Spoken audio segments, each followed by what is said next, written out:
Good morning, children. So today let us learn about the digestive system. Just a recap, we have already done it before, right? Okay. Now see here, this is the buccal cavity. Alright. So here we have our tongue and our teeth, with the help of which mechanical digestion occurs, right? And the teeth breaks down the food into smaller particles, right? In addition to that, chemical digestion also occurs. There is an enzyme in our saliva, right? There are certain salivary glands in our on the walls of our buccal cavity that helps to, or rather that secretes an enzyme which is called ptyalin or salivary amylase. All right. Now this in the buccal cavity,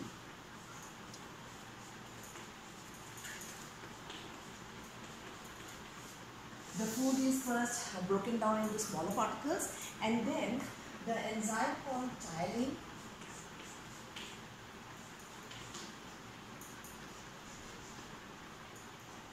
or it is also called salivary amylase.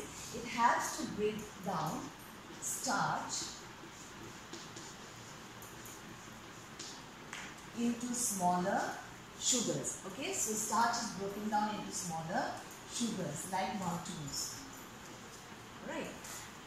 Then after that, the food after it is broken down and some of the carbohydrates as a starch is broken down into maltose and smaller sugars, the food moves into the next part of our digestive tract, right, which is called the pharynx, which is a common passage for both food as well as air.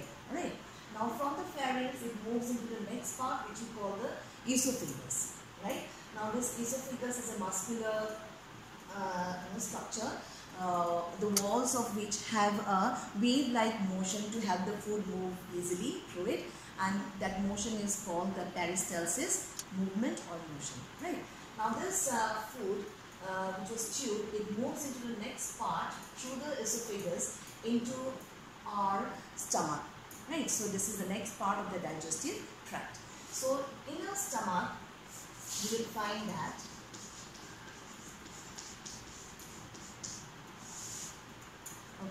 the walls of the stomach has glands which secrete three things. The first one is mucus,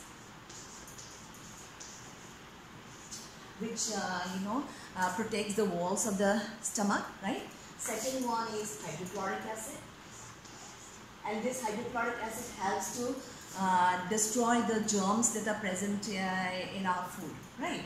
So it damages or kills the germs like bacteria.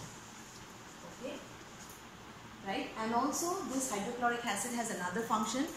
The enzymes that are present in the digestive, or rather the gastric juice, which is secreted by the glands present on the walls of the stomach, they they want an acidic environment or acidic medium to act. So this hydrochloric acid helps the enzymes present in the gastric juice secreted by the glands present on the walls of the inner walls or inner side of the walls of the stomach to help break down proteins. Okay, so the enzymes present here help to break down proteins into smaller molecules.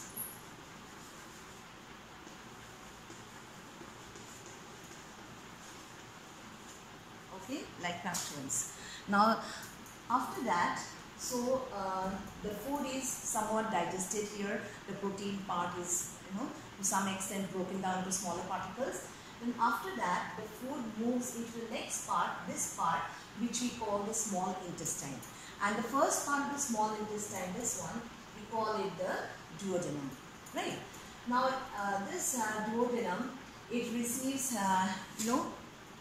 three types of digestive juices. The first one is the bile, which comes from this gland, that is the gallbladder, right? Which is it's there enclosed or embedded in the liver. This is the liver. So this we the liver produces a substance called bile, and then bile is stored in the gallbladder, right? From the gallbladder, the bile comes through a duct into the small intestine, right? Okay, and so bile is there in the duodenum.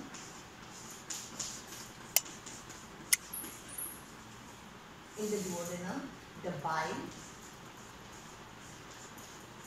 it makes the medium present in the, the enzymes which digest food in the duodenum. That is the first part of the small intestine. They require an alkaline medium. So the bile makes the contents alkaline. All right.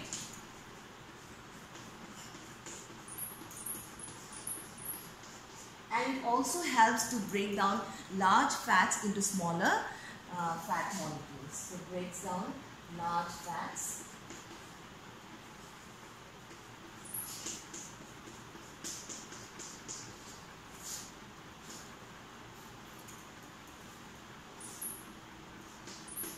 into smaller molecules. Alright.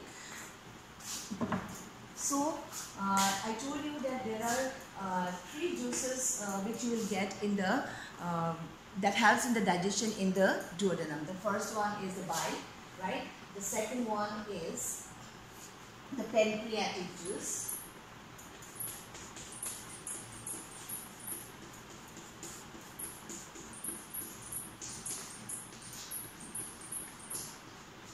Alright, so this pancreatic juice helps in the breakdown of carbohydrates, fats as well as proteins into smaller molecules, right? Now this pancreatic juice is produced by this pancreas and it moves into the duodenum through a common bile duct, right? Along with it, not only the pancreatic juice, the bile also moves into the first part of the small intestine, that is the duodenum, right? Then the third one is the intestinal juice.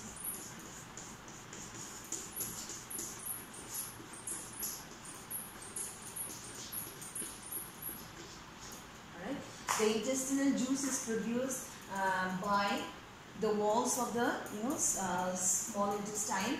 So this intestinal juice helps in digestion of the carbohydrates, fats and proteins, whatever remains. Okay, so those are further broken down into smallest particles, right?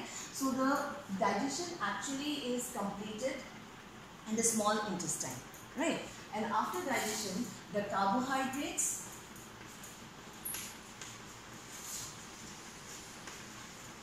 are broken down into very small sugars, alright. Then or monosaccharides we can call them. Then fats are broken down into one molecule of glycerol and 3 molecules of fatty acids. Okay, so these are the final products of the digestion of carbohydrates, that is sugars, fats, you get glycerol and fatty acids, alright. And proteins, they are broken down into amino acids.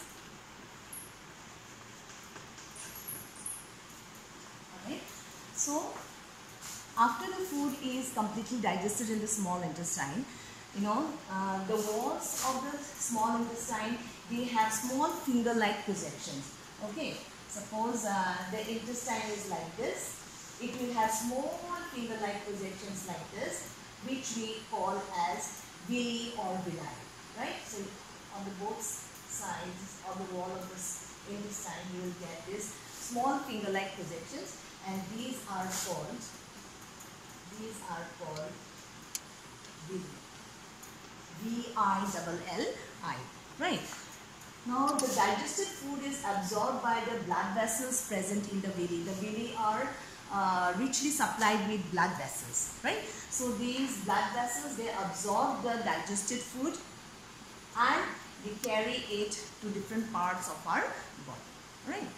Now, after the food is absorbed, so this process of absorption of the food by the villi of the small intestine, we call it absorption, right? After the food is absorbed, whatever remains, the undigested food, right, the waste that have to go out of our body, they move into the next part of the digestive tract, that is, this is the large intestine. You can see this part, right?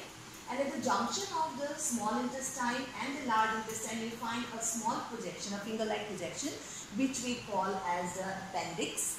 And this appendix is a vestigial organ in our body, but it is an important organ in the herbivorous animals, right? So, the undigested food that moves into the large intestine, the first part of the large intestine, we call it the colon, right? And it moves into a part which we call the rectum.